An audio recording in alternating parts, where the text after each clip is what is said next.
कृपा से चले बस ऑटो रे न हो, नहीं के कृपा से उड़े एरोप्लेन हो।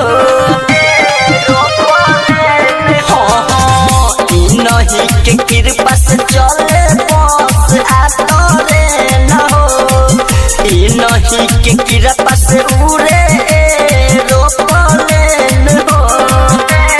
दोनों हाथ जोड़ के करो सबके बंदन हो, दोनों हाथ जोड़ के करो सबके बंदन हो।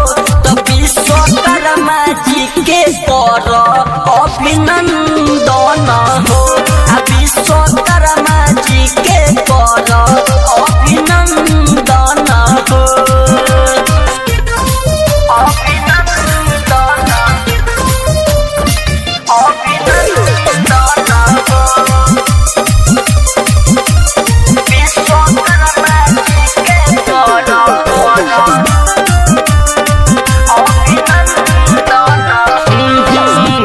के परदेसी गाते बाबा के भजन हो, राइटर अमरजीत लिखे होई के मगन हो।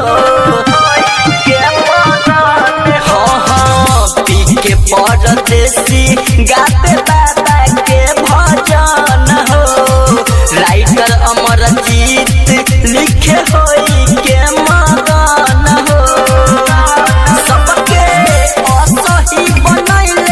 रही बंधन हो, सबके असही बनैले रही बंधन हो।